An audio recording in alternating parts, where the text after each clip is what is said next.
मर्म भी सरकार आपका जानता हूं। आपको शर्तें पूरा करवाना तो आता है, लेकिन स्वयं शर्तें पूरा करना नहीं आता। अब तक आपने लोगों से शर्तें पूरी करवाई हैं, स्वयं नहीं पूरा किया। आज पहली बार चक्कर में फंसे हो, अब पता चलेगा शर्तें कैसे पूरी की जाती।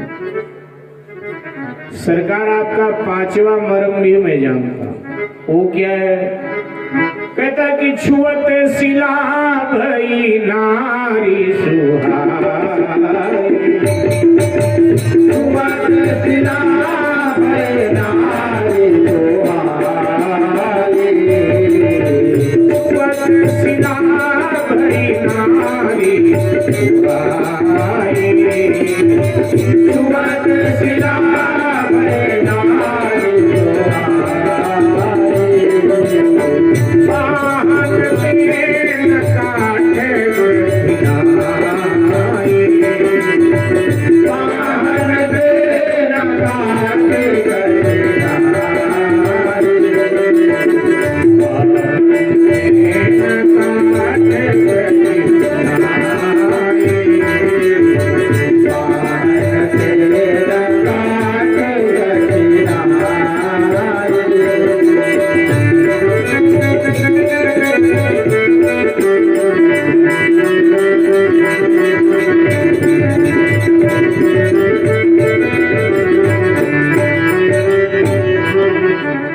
सरकार पांचवा मर्म भी मैं आपका जानता हूं।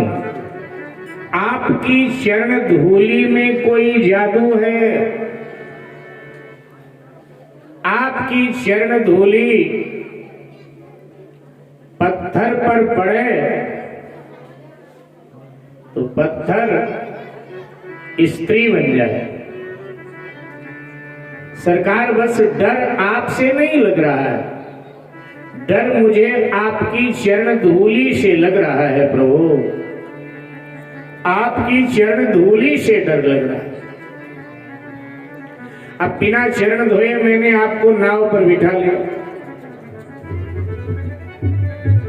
और कहीं मेरी नौका स्त्री बन गई महाराज, फिर तो मेरा कबाड़ा हो जाएगा, मैं तो बर्बाद हो जाऊंगा सरकार। क्योंकि पत्थर तो फिर भी कठोर होता है, और जब कठोर पत्थर में आपकी चरण धूलि चेतना ला देती है, कठोर पत्थर को आपकी चरण धूलि स्त्री बना देती है, तो पत्थर की अपेक्षा तो लकड़ी मुलायम होती। हमारी नाव लकड़ी की, और वो भी पानी में गीली है, सो और मुलायम है। सरकार अगर कहीं नौका स्त्री बन गई, फिर विचार करो मेरा क्या हो। मैं और कोई काम धंधा नहीं जानता हूं,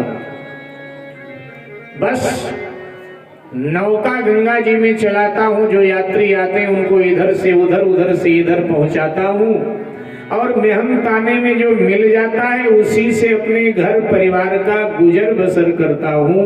यही प्रतिपालों सब परिवारों, नहीं जानो कुछ और कबारू। और कोई काम धंधा करना महाराज मुझे नहीं आता। अगर नौका स्त्री बन गई तो मेरे बाल बच्चे भूखे मर जाएंगे महाराज। मैं कहाँ जाऊंगा, मैं कहाँ जाऊंगा सरकार।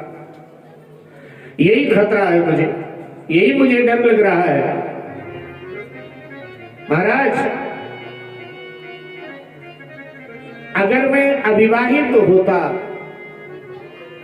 तो नौका स्त्री बन जाती, मैं उसके साथ ब्याह कर लेता। लेकिन महाराज मैं आपको बता दूं, मैं बाल बच्चे वाला, पत्नी मेरे पास है महाराज। और जब एक घरवाली ने नाक में दम कर रखा है महाराज, तो दो हो जाएंगी, फिर तो और मुश्किल हो जाएगी। कहां रखूंगा। हाँ, ब्याह ना हुआ होता फिर तो काम बन जाता अपना, मैं ब्याह कर लेता। सरकार विनोद भी करता जा रहा है, सुनाता जा रहा है। सरकार पत्नी एक ही अच्छी होती है, जिनके घर में 2 पत्नी हो गई उनका तो महाराज समझ लो कि बट्टाधार। मुझे लगता है सरकार कि आप अपने घर का झगड़ा लगाने मेरे घर आ गए। भगवान ने कहा मेरे घर का कौन सा झगड़ा भाई? केवट ने कहा सरकार अब बात छुपी नहीं रह गई, पूरे विश्व में बात फैल चुकी है आपके घर की। सरकार आपके पिता ने अगर थोड़ी समझदारी किया होता तो आज ये झगड़ा आपके घर में ना हो। अब आपके पिता ने 3 ब्याह कर लिया, फिर तो ये होना ही था सरकार। अगर एक ब्याह करते तो काहे को दर बदर आप मारे फिरते? 3 विवाह किया, उसी का तो परिणाम है कि आपको वन में आना पड़ा। सरकार अपने घर का झगड़ा मेरे घर मत लगाओ। जैसे इतना कहा केवट ने तो भगवान को उसके भाव को समझ रहे हैं, लेकिन लक्ष्मण जी एकदम क्रोध में भर गए। कह रहे इसकी क्या मजाल जो मेरे पिताजी का मजाक बना रहा है कि 3 विवाह की। लक्ष्मण जी ने कहा खबरदार, चुप, तू कौन होता है मेरे पिताजी का परिहास करने वाला? केवट ने भगवान की ओर देखा। सरकार प्रभु ये छोटे सरकार थोड़ा क्रोधी लग रहे हैं मुझे। मैंने सत्य बात कह दिया और बड़ी बुरी लग गई। देखो ये बिगड़ गए, मुझे डांट रहे।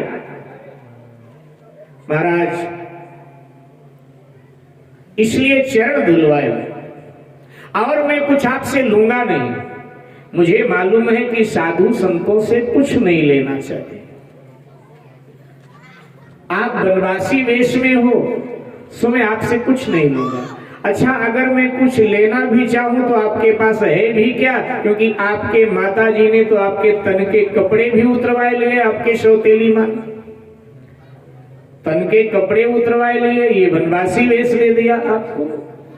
तो और कुछ नहीं चाहिए सरकार, बस चरण धुलवाए लो, मैं नौका पे बिठाऊं, आपको पार करूं। भगवान ने कहा तू डर मत, मेरे चरण धूलि से तेरी नौका बिगड़ने वाली नहीं है। डर मत, नौका पर बिठा, मुझे पार कर, बिगड़ेगी। केवट ने भगवान की बात सुनकर माथा पकड़ दिया, कुछ देर नीचे देखता रहा, फिर बोला सरकार मैं अनपढ़ आदमी हूं ना, देहाती हूं, बातें थोड़ी देर में समझ आती। महाराज पूरी बात तो आप समझ गए, चलो मैं आपकी बात मान लेता। अगर ये नौका मेरी स्त्री बन जाती तो मैं आपकी बात मान लेता। पुरानी वाली को, पहली पत्नी को घर पे रखता, इसको काम पर अपने साथ साथ रखता।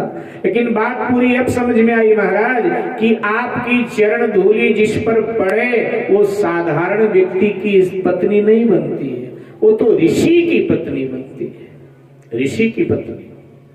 अब आपकी चरण धूलि नौका पर पड़ेगी तो ये नौका किसी ऋषि की पत्नी बन जाएगी। अब चूंकि मेरी नौका है तो मेरा इसका रिश्ता बाप बेटी का हो जाएगा, और हर बाप अपने बेटी को त्योहारों पर कुछ ना कुछ भेजता है, देता है, सो मुझे भी देना पड़ेगा।